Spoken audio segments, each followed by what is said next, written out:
Okey, Assalamualaikum warahmatullahi taala wabarakatuh. So, selamat datang ke program Amal Korban.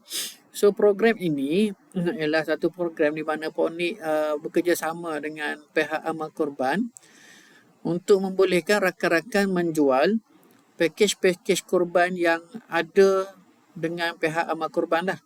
So, kita ada banyak. Cumanya kita fokus kepada korban Afrika. Korban kat Malaysia pun ada, tapi korban kat Malaysia harga macam biasalah 800, 700 kan.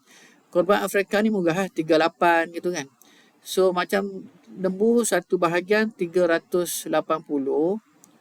Yang lain Puan ni tak ingat lah. Nanti tengok dalam PDF yang Puan ni sediakan.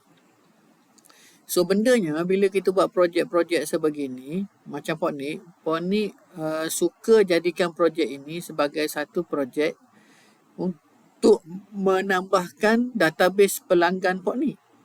Sebab bila kita bertambahkan database pelanggan kita, maka kita akan boleh jual kepada mereka berkali-kali. Kan?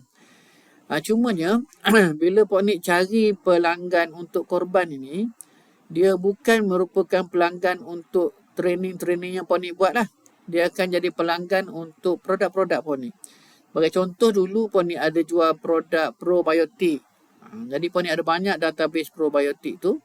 Dan Puan ni boleh jual korban ini kepada pelanggan-pelanggan probiotik Puan ni. Macam tu. Kan? Lepas itu Puan ni boleh run ads untuk dapatkan pelanggan baru yang membeli korban ini supaya di masa depan Puan ni boleh jual produk-produk lain pula pada mereka. Macam tu. Itu game Puan ni. Dan Puan ni sangat-sangat cadangkan supaya kalau you nak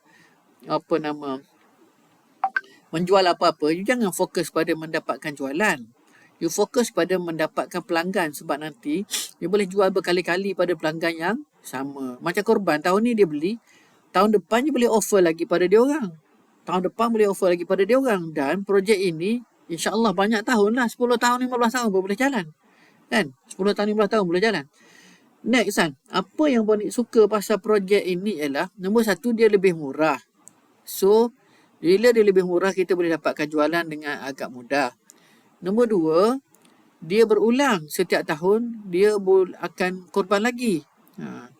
Lepas tu, yang bestnya ialah, kita boleh buat bayaran ansuran. So, untuk kali ni, untuk korban tahun ini tak sempatlah ansuran. Tapi selepas habis sesi korban ini, you sudah boleh offer kepada orang untuk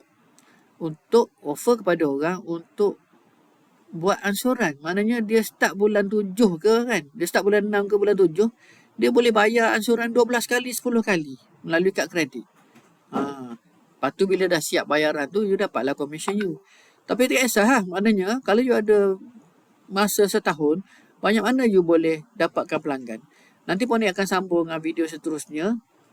Cara menjual secara offline seperti yang Puan ni buat masa Puan ni jual Public Go dulu.